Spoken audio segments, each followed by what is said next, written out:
Welcome to the M&A Unplugged podcast. Our mission is to help you be better prepared for your business acquisition or sale.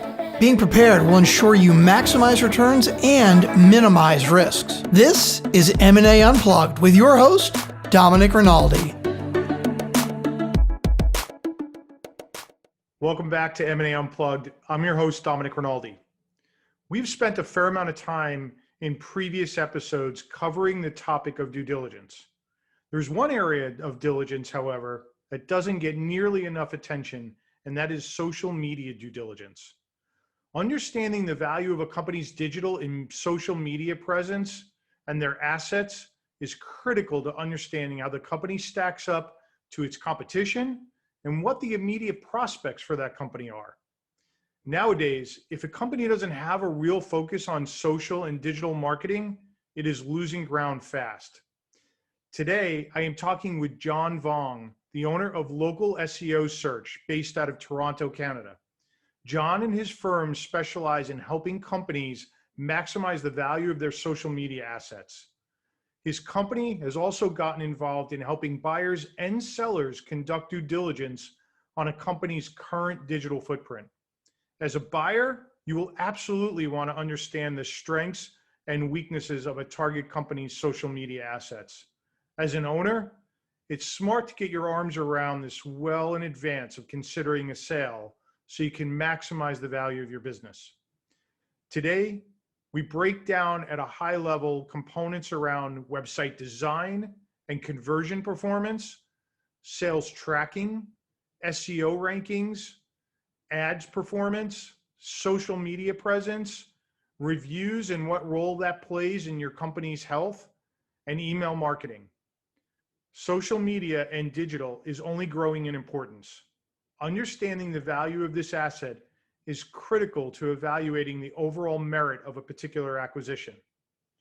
Before we get into today's episode, however, if you want to avoid the common deal pitfalls and the risk of losing substantial dollars, you need to know how ready you really are to buy a business. Because I believe proper preparation is so critical to your deal success, we have published a catalog of free resources to help you be better prepared.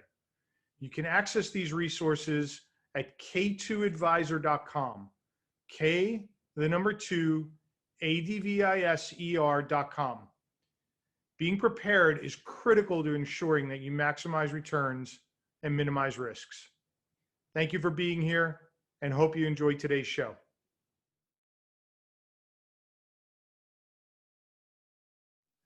Hey, John, welcome to M&A Unplugged. Hey, Dominic. Thank you for having me today. I'm excited to be on your show today. Yeah, all the way from Canada, right? Yes, Toronto, Canada. Exactly. Well, so I'm really excited to dive into the topic today, which I think is really relevant. We're going to talk about social media due diligence and digital due diligence that buyers should be doing, as they're contemplating an acquisition.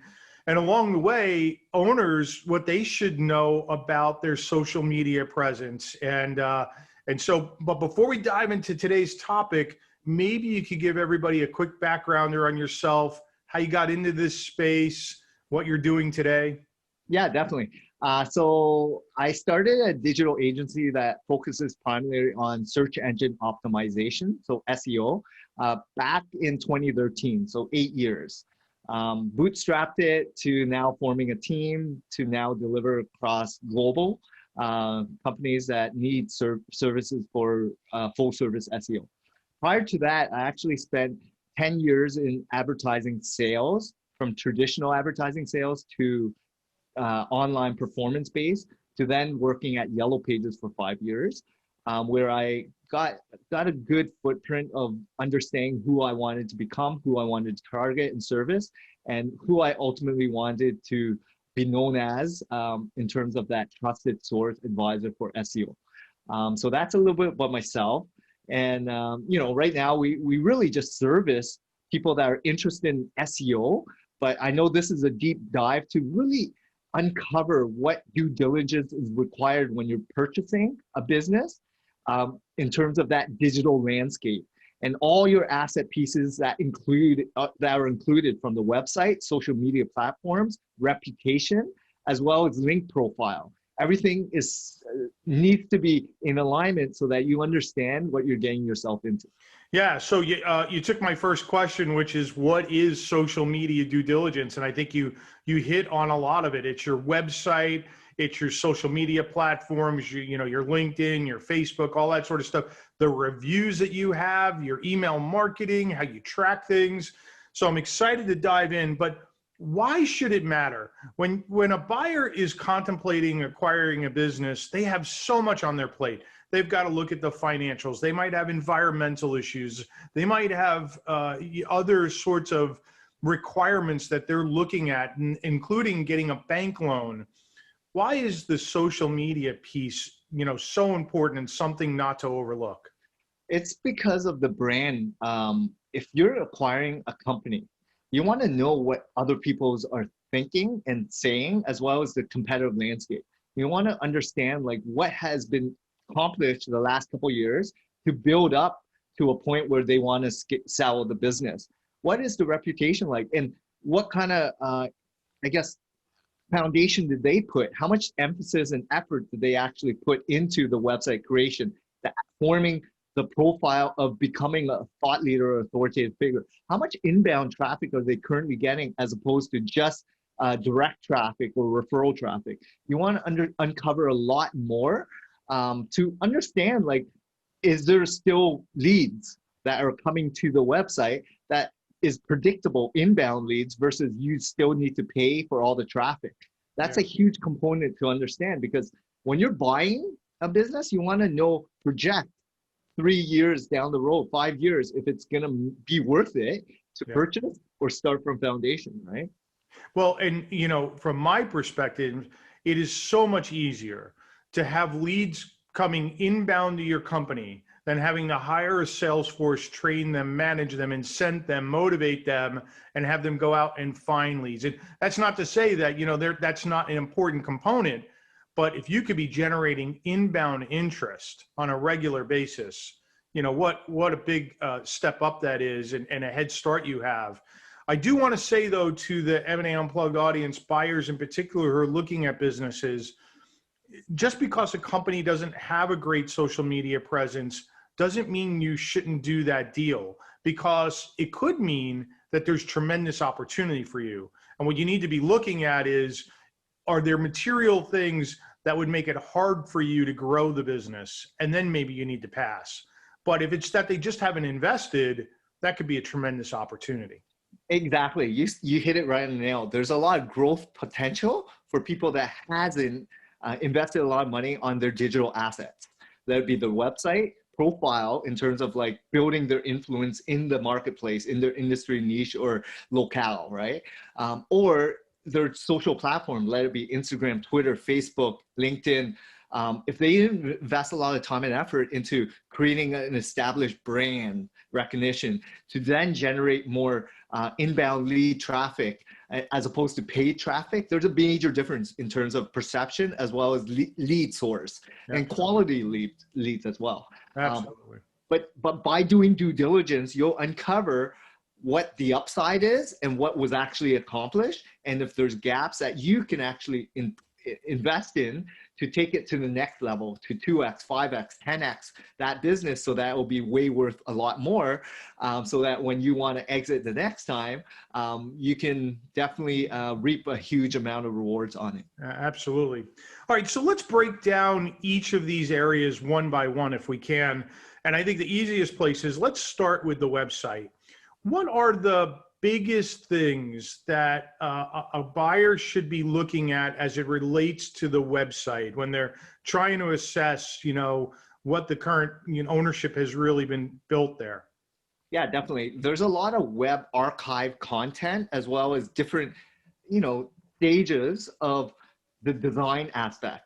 So you can actually go on Google and see if it was transformed multiple times, at what year, what stage, and what it looked like prior. What were they trying to sell? How did they pitch it? What did their go-to-market strategy, and did they pivot along the way? So the messaging, and then there's the profile of links. You want to uncover what kind of inbound or outbound links was established. Did they do a lot of press release? Did they get a lot of recognition through association, speaking, book sales, podcasts, whatever it may be, to get some inbound links to build your credibility? And then, of course, what is the content being put out there that is sticky, evergreen? Are they established in the brand so that maybe they've already been published on some of the larger press sites like Medium, Inc., Entrepreneur, Forbes? You don't know that until you do due diligence. And then, of course, it's all about reputation as well. So what is their reputation look like? Case studies, white papers, all that on third-party sites, not on their own existing website. What's more important is what has other people taken the time to say on third-party platforms like Google and Facebook. And if there's review sites that's specific to their industry, take a look at that. Dig deep into what's positive, what's negative, and why. Yeah, yeah. And I guess also probably traffic, right? What kind of traffic is coming to the website? Is it organic? Is it paid traffic? And what's the trend of that traffic, right?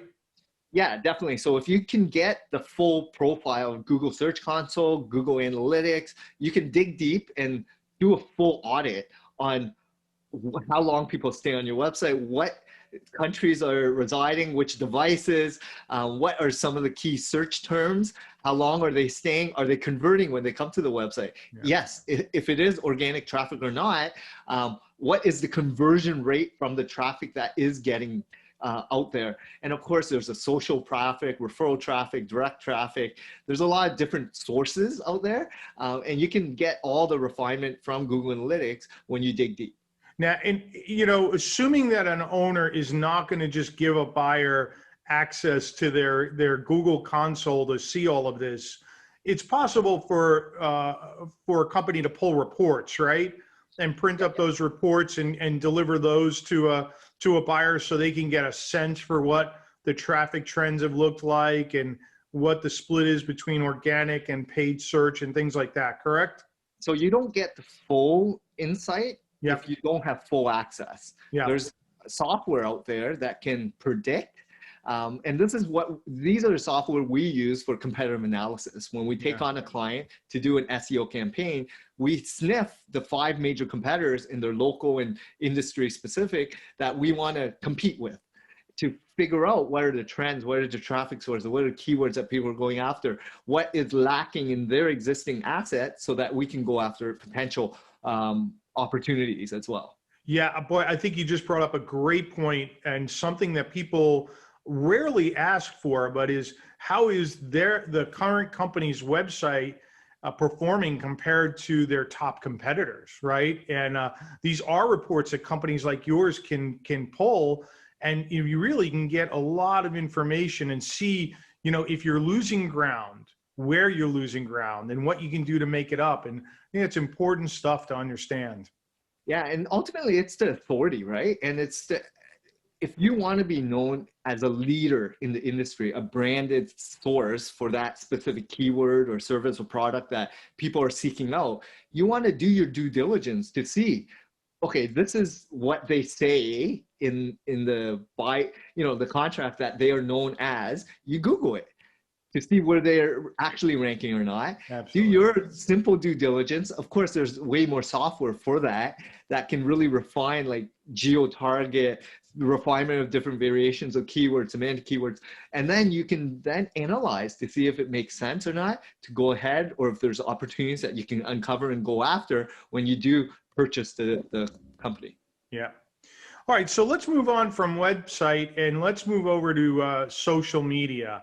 You know, your Facebook profile, your LinkedIn, Twitter, whatever it might be. What should people be looking for there? Yeah, so there's, again, I would say the brand is very important. So how long has it been established, and how active have they been across all social platforms? However, you need to also understand who the profile and type of client, that avatar, the type of client that they are trying to attract in terms of their ideal customers. And if it is images specific, Instagram's huge, Pinterest is huge. If it's video, then you got to go YouTube, right? And to see what kind of subscribers are. If it is influence marketing, Instagram's huge as well. So is Facebook. And so you can distinguish like, okay, if that's one of the major ways to generate a lot of traffic, leads, and customers, who has posted things on those social media platforms? How many followers do they have? How many shares, likes, comments on any of the posts? How engaged are the audience members? And you can kind of get an analysis through just a feel, right? By navigating a couple scrolls into it, like a couple years of posts, to see how active they are, how many followers, subscribers they are, and how engaged it is. Because then you can actually reference that data to the Google Analytics data to see if it translates to actual deliverables in terms of like leads or customers acquired.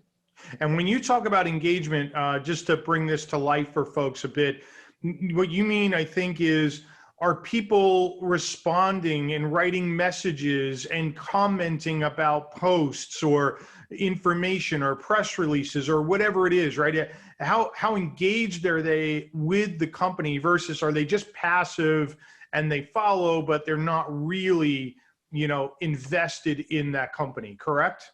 Exactly. And there's a big difference, right? People that are, someone that likes a post or follows a company, they may not be customers, right? However, there's the opposite of there's a lot of customers that aren't even on social media as well, and they don't spend a lot of time on it. So understand your product and service and the industry specific. How many of them are on social actively seeking out your product and service? And what's the percentage like? How much new customers are coming from social media versus your website versus any trade show or sales reps or any other marketing channels that you have in place? Yeah. And understand, like you as a business owner that is buying this new business, there's a lot of gaps and opportunities. You just have to uncover and dig deep to figure out like where can you pick your battles and acknowledge how you can grow and scale your business to the next level, right? Yeah. And let me, another thing about social media here that we in our company have learned the hard way, and not to fall into the trap of just looking at traffic numbers, right? It's great to see traffic. It's certainly great to see that traffic is increasing, but what really matters is that traffic generating leads and opportunities for the company. So connect the dots there for everybody, John. What should they be looking for there? Obviously traffic, but then what should that company be doing to make sure that that traffic is actually generating what it should be, right? So I think, the most important thing is return on investment and quality inbound lead ready to buy customers. I feel a lot of people are looking at a lot of the analytics completely wrong because they don't really put a lot of emphasis in what triggers people's decision to actually convert into a phone call, a form inquiry, or an actual sale. If it's a product play, you can easily put tracking on conversion rate because someone's actually e-commerce, credit card, tracking with a landing page, and exactly how much people are spending based on how much money you're investing in ad dollars spent. But when you're doing a larger service-based, higher ticket item, like a B2B business or service product business, then, maybe it's a relationship play. It's a longer process. And maybe it is, yes, followers, likes, shares, that will then translate to potentially coming to your website, that will check out your reviews, that will check out blog sources, check out your profile before they make an inquiry. But these are the type of clients that you want to cultivate, which is a multi-touch point kind of client. And numbers, again, with traffic, I would really drill down to revenues, organic traffic on your website that convert to real revenue, like triggers, phone calls, form inquiries, or ready to buy customers. Yeah, and you brought up a really important point, and that's tracking. And so for, whether you're an owner of a business today or you're a buyer, it's really important that a company like John's put in the proper tracking on all of your social media accounts and all of your posts So you know where that traffic's coming from, because without the tracking, you can't connect the dots, right? It's one thing to promote and get traffic, but you have to know where it's coming from, or you don't know where to invest. And this is, marketing 101, right? Right. And it's foundation. And if you have a lot of different advertising forms, you need to know what's working and what's not. Yeah. And for a savvy business owner to want to sell at the peak, they will know all the metrics. And for someone like that's looking to purchase, there's going to be gaps and opportunities that they have probably done a poor job, that you can refine and get better and figure out what's going to optimize your business to get real traffic that generates good potential customers. Yeah.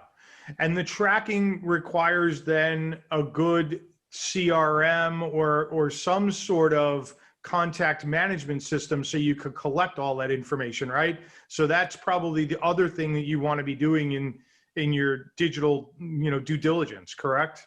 So tracking, there's different types of tracking. The UTM code, which is the code that you can put on your website that tracks when someone lands on the website and all the actions until it goes to the actual contact form or the call number. So that's the most absolute way that you want to track a behavior of someone come to your website. Then, of course, when someone fills that form, it should automatically go to a CRM that allows for more of a funnel, right? Let it be an email drip campaign. It could be an email sequence, follow-up sequence, lead magnet where, a download, a free marketing piece or whatever it may be. And then of course there's different pools, right? You need to segment your email database from active clients, prospective clients to just cold leads, right? This is marketing. Again, there's a lot of different things that you can do when you start collecting information and data to better understand who your customers are, who you want to attract and who you want to be known as in your industry, and what kind of dollar figure, because when you start segmenting all this and understanding which customers actually buy, then segmenting how much are they spending, what's the lifetime value of the customer, what was the acquisition cost of that customer. There's a lot more detail that can be uncovered when you start doing things properly. Yeah, and this is overwhelming, right? So if you're a buyer looking to buy a business, you're not going to get all of these answers in due diligence, right? It's impossible to do all of this. It could maybe take, months to figure this out. And an owner would need to let you into their, all of their profiles and let you, into all of their accounts, which likely isn't going to happen. But the highest levels, what John is talking about, you can certainly validate. You can figure out what's the social media presence. Is it driving traffic? Are you collecting emails as a result of that? And then, John, isn't the goal, one of the really big goals nowadays is collect emails, people who opted in. So now once you have their email in your CRM, now you have a way to directly communicate. Exactly. You want to collect as much information from email, company name, telephone number, whatever it may be, so that you can follow up with a sequence. Like that database that you own is the lifeline of any type of business. That's pretty much why you're buying a business, right? That customer database. Hopefully they have a prospect database as well, or lead source database, because it's worth a lot more to have warm leads that people have already reached out, but they didn't decide yet. And maybe it's a 3-6 month decision buying process. So they understand, acknowledge the potential once you do things properly. Yeah, absolutely. We've seen any number of clients really dive in and try to understand what that client database is. And that's a big piece of what you're buying. And I think you make a really good point, the prospective database. What have they done to cultivate future leads, especially if you're in a B2B environment, right? Because they may not be buying today, but they could be buying 6 months, a year, 2 years down the road. Exactly. That big ticket item, it's a relationship play. And if it's a small widget that's $50, yes, it's a very, very fast, easy conversion rate. But that $20,000 deal or $50,000 deal takes a lot longer for it. Absolutely. So John, how about reviews? What can buyers and owners be doing about, tracking their reviews? And what sort of diligence goes into, understanding what the public thinks of that company? Yeah, reputation management is so critical. I would, first off, if you're about to buy a company, just Google the brand with reviews next to it. It gives you all the sites, third-party sites of where the reviews actually exist.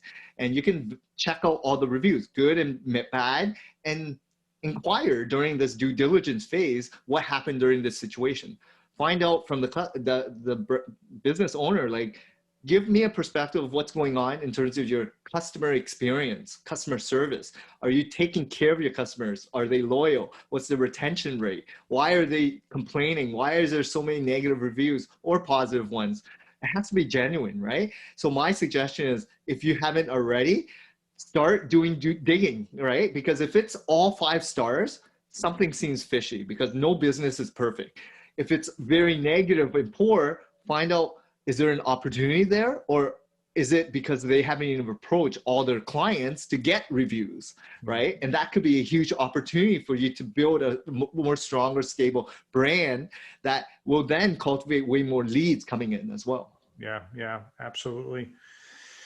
John, how about we had a situation in a deal about maybe 18 months ago where after the deal closed, it was found out, wasn't disclosed. I mean, the owner of the business didn't even know this, but they actually didn't even own some of their social media, sites, and they didn't have ownership. That actual employees had ownership. They hadn't done it under the company's profile. So how does ownership play into this, and what can a buyer be doing to make sure, and an owner be doing to make sure that all of the assets are owned properly under the company brand, and that, they can truly be transferred? Yeah, and this is what I see a lot for a lot of these business owners. They consult a business to build a website and create all the profiles. However, they don't have full ownership. They don't have full login details, admin access. My suggestion would be talking to the owner to make sure they have full access to every single asset piece, from website, hosting, domain access, email, and then every single social media platform that's out there with their brand. Because with that, people can tarnish your reputation, right? They can do anything, sell your login details, take control of it, and do whatever they want. So that's the first thing I always do when I take on a new client in SEO, to make sure everyone owns all their major branded asset pieces. But in terms of due diligence, I mean, if they don't even know what the access is, it's very difficult for you to gain control, right? Because that's a part of their brand. They should already know it. Yeah. So just make sure there's a clause that you can ensure that they own everything before everything's passed over and signed off. Yeah. And unfortunately, sometimes owners, depending on how involved they are in the business, may not understand some of this. They may not, know about even some domains that they might have bought 10 years ago. They had no idea that they own them, and they had a media company buy them for them.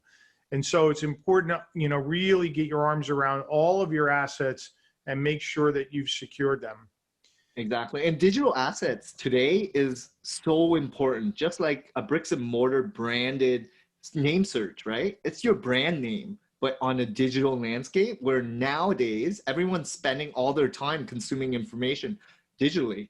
And so your reputation online, like your URL, your name, branded name search, your asset pieces across websites, social, third-party profiles are so important in terms of credibility. Yeah.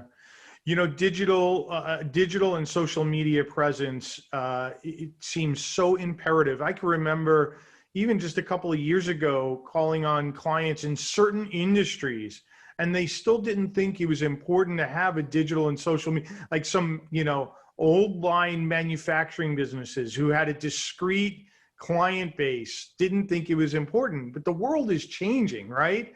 And I think it's important for every business to have these assets and control their name and their presence out there. Exactly. And it's so important to understand what you don't know as well. Like, people don't understand. They don't have to understand this all. But when it comes to selling it, it's like owning your company, right? When you own your company, you should know a lot more than the average employee, right? Yeah. So get everything you can from every person in your company to disclose all the information that's important for you to close on the deal, right? Yeah.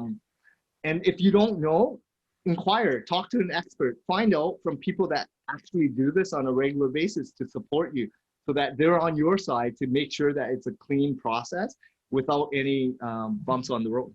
And John, I know that's how we came to know each other, because you offer a service like this, right? You'll do a social media diligence for an acquirer, or do it for an owner who's potentially going to put their business on the market, correct? Exactly. We do a lot of SEO campaigns, audits to help clients, business owners to either sell or they're planning on selling in the next couple of years, to position themselves so that they can get top dollars, or someone that's acquiring to do full audits on that brand to ensure that you're doing as much due diligence and checks and balances to ensure that it's a clean business altogether. Yeah, yeah. Well, John, this has been tremendous information.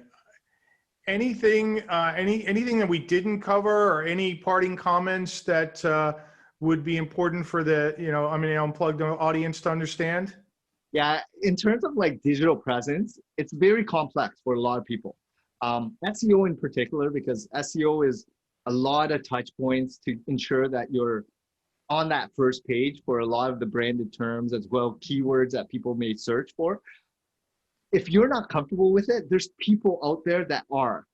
And I know there's a book that you are a part of and I am a part of, I read all the time, Who Not How.